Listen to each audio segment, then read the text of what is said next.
All right. So before I get into the next section, that was my first question because I had a mailbag question for y'all. Now we get into the actual mailbag. I know I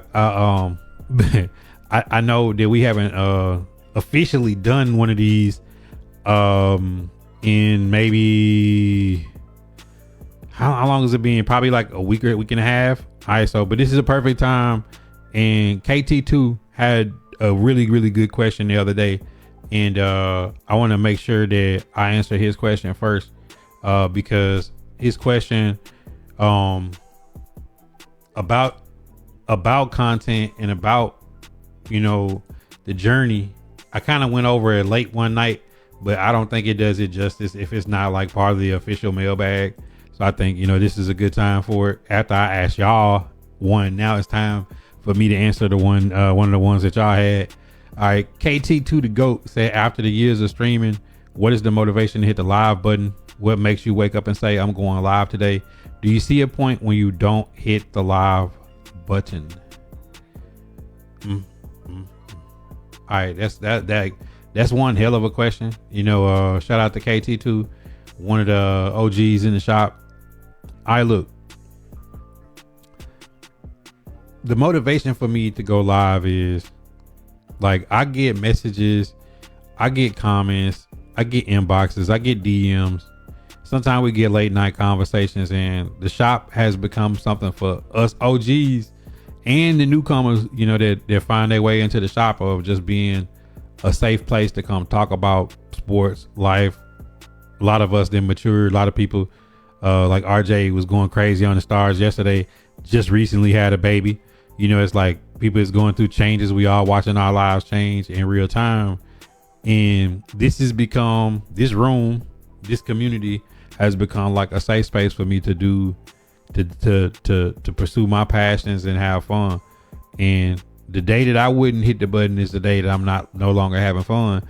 But as a content creator, I feel like post COVID, a lot of people stopped because their passion went out. Maybe they didn't really love content. It was just more what come with it. For me, this is something it's really a hobby. It's really something I love to do. So I couldn't see a point in my life where I didn't want to create, didn't want to have conversations, which I feel like conversation is more important than gameplay or any other thing that is being talked about in here. So for me, that's why I had a motivation to do it. My wife got a channel now. My daughter always have had a channel. It's a way for us to connect. I don't have boys, I don't have sons, so having two girls, and my girls like to dance and make craft videos and play the game, you know, for me, you know, it's a way to connect with them, to connect with y'all. And the second part of that question was, do I ever see a day where I won't hit the live? And for me, like, if you see Shannon Sharp go do ESPN, he still do Club Shay Shay. He still do late night with Ocho Cinco, Cam Newton, all the people that post career.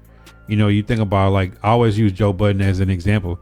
You know, an independent platinum rapper that does pod, and, you know, being influential in the culture is something I don't think will ever die. You know, you look at older people like Farrakhan. Like, Farrakhan's still gonna get up there and talk his talk. You know, you're gonna have late runs, man. So to me, I don't ever see a situation where I won't hit the live. I don't go live as much and as long as I used to. It's because I feel like I need to devote more of my time to being a better creator, making content that's evergreen, that's offline, that resonate with bringing a new audience in, and as well as, like, I feel like the lives and some of this stuff is for like the hardcore people that be around, you know, because we all enjoy it. So I think, like, the day that my audience don't want to be a part of or don't want to grow and do new things, that's why I'm trying to do new stuff and really step away from the things that I'm comfortable with, because I think if you don't grow as a creator and create new content, I think what you're doing to get stale, and then you'll be burnt out of doing it, right? So I think that's what will give me the longevity to continue doing something I love doing, which is creating something new. So like doing the mailbag, doing the Titan content, doing the offline stuff, giving y'all more behind the scenes with the YouTube, doing the content. I be recording my wife and my daughter's videos and stuff, helping them out, so it's like at the same time my whole house is like a creative house. And then when my mama come here, she brings stuff for the kids to like she might bring some more material for them to sew or for them to do different stuff. So like it's just I think it's just part of my family and how we get down. So I think I'll be in the casket before I stop trying to create and influence people and do different things. He said, why am I asking it again? Because I did it in a setting where I couldn't make it part of the YouTube video. He said, no, it's not a second guess. It's like, I think we all go through that, right? It's like, think of LeBron saying like, man, his father time hit me, playing basketball. Like, think about Matt Stafford. We got a Hall of Fame career, dude had the biggest statistics quarterback wise in the NFL this year, 2 years in a row being one game away from the Super Bowl. Like, what is his motivation already having a championship to go work out and get ready to go through another 18-week season? It's like you look at even Tom Brady, the greatest QB of all time, but going and being part of the Raiders organization and then broadcasting, and Shaq and Charles Barkley, Jordan, all them dudes had way bigger careers after their careers than they did even with their careers. So not for me second guessing, because I always tell y'all, like, I feel like my best content is in front of me, not behind me. I think if you're thinking about like the glory years, back in my day, I threw a pigskin quarter mile. It's like Al Bundy in the 4 touchdown game. If you live like that, then I think, yeah, it would have you second guessing. But like I enjoy new challenges and learning new things. Like, that's why I want to make part of the new content, me learning to take apart a PC and build a PC and do stuff like that. Like, that stuff is different. It's outside the box. It's like learning something from scratch. Like watching Rich do the hydroponic videos, learning to grow crops, from scratch.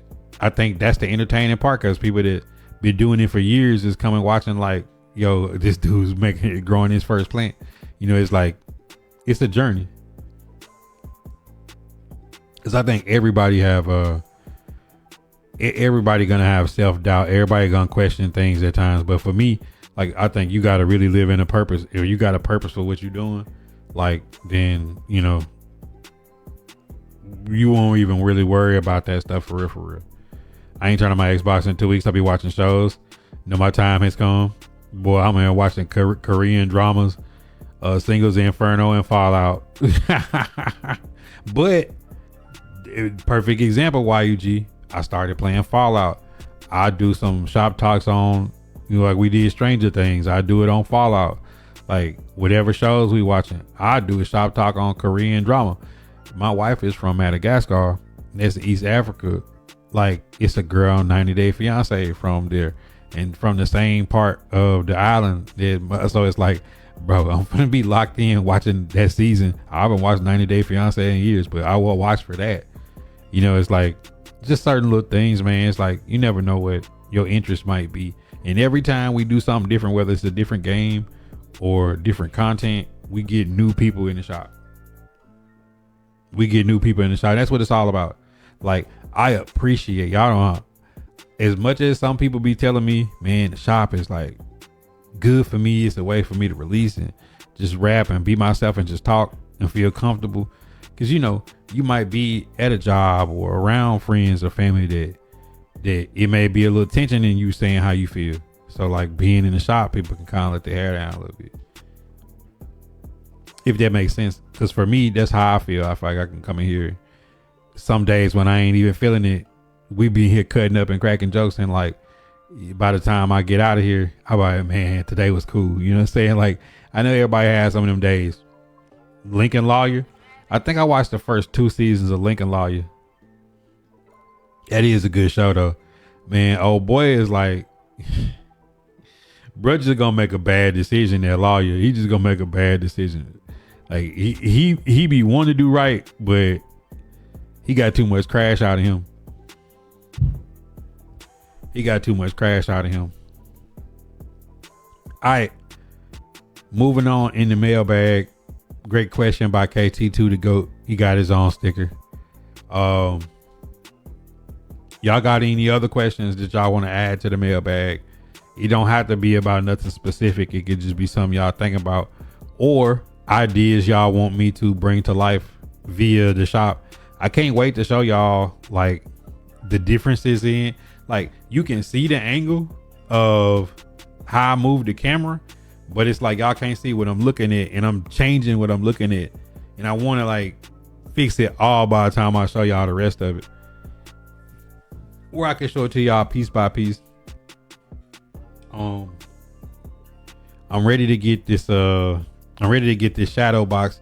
I moved Eddie George from that side to this side, and then I'm gonna put, y'all voted and said Steve McNair should go right there instead of the Buddha jersey. So Steve McNair gonna go, Mac 9 gonna go right there, and then I gotta put another storage unit right there. Did kind of like display storage. Once I get rid of all them shoes, bro, it's like once I ship out and get rid of all them shoes, then I'll put that there, and then I'll probably give y'all another like stream room tour. I want to do some stuff with my family history too. Y'all know we got a family history book, so I want to do some content around it, like a little mini series where I go back home and show y'all like where my folks from, the old slave home, stuff like that. But that's something that it'll take me like a couple months to compile the information. And my wife is like the Gestapo, man. She like the CIA, FBI. I'm probably gonna make my first, like, told y'all I was gonna do some family type of content on Valentine's Day. Got some stuff, man. That's probably gonna, after that, I probably feel like that's gonna be part of the culmination of January, and be like, boom. Then that's like the first upload of that, plus the mailbag, plus like the behind the scenes. So definitely gonna do some of that. Then as far as Titans, ain't nothing really happened with the Titans. A lot of regurgitation, because to me, y'all know I've been on the Titans roster so long, draft and free agent wise, that like people is just going over stuff like it's like Columbus finding America, and it's people that's been living there for longer than time itself. You know, when you get there, they got stuff that you never seen before, and somehow it's a new world with things that's undiscovered, with older civilizations than the one you come from that's already there. That's how I feel like when people have conversations like sensationalized, the T-Sweat trade, the defensive backfield, the edge rushers in the draft versus receivers in the draft, late round gems, offensive line. Like, bro, how many times Comedy 2 times is thanking me right now. He's shaking my hand, like virtually shaking my hand, saying thank you for not pulling up Tennessee Titans roster and doing another mock draft for the 555,000th time, because like I don't want to regurgitate Titan content or troll or clickbait, because nothing really happened outside of somebody asked me. I can make this part of the mailbag. Somebody asked me what I thought about the hiring of Gus Bradley, thinking that the Titans could have done better. I'm like, but you got to consider, if it's an offensive head coach that calls plays like Andy Reid or McVay, or like, you can't get certain offensive coordinators to come there knowing they can't call plays. The same way for Tennessee Titans, Robert Saleh said in his opener press conference that I took the Titans job because I felt like I wanted to call defensive plays. I didn't want to just be the timeout red flag guy. So you're not going to get the top of the top defensive coordinator to come coach the Titans, because they're not going to get to call defensive plays. So like, that doesn't make sense. They're going to go somewhere where they get to call defensive plays. So it was important to have Daboll, a former head coach, former coach of the year, somebody who wanted to draft Cam Ward, The offensive hire that was huge because now Robert Saleh doesn't really have to worry about the offense. He can let Dabo do what he do and be part of game planning. So that's what you want. You want a former head coach, a really established guy running the offense. The defense, you can have a good guy that's schematically, helping Robert Saleh put the game plan together and coaching the team up and holding people accountable. They actually did it right. So that's why I think that was important that it was more important to get a coach like Dabo on the offense as opposed to what if the Titans got their last choice at OC and then had a really good defensive coordinator, but the defensive coordinator wasn't calling plays. So he won't be there long anyway. So it's like you creating a problem. Now, if the offense gets turned around and Dabo gets another job next year, the year after, you should just be grooming somebody in-house to step into that role as OC. Potentially a guy like Luke Stocker or something like that.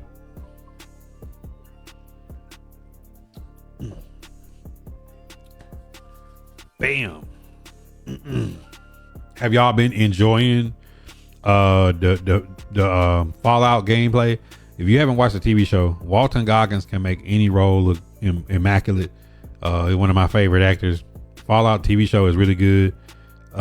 Just 2 seasons, so it's not like a whole bunch that you had to catch up on. Now the game, I've never played Fallout games, so me catching up to it, it's fun because most of the people that watch me have more experience playing Fallout than myself. So it's kind of probably fun for them watching a beginner learn a game for the first time that's been out for a long time.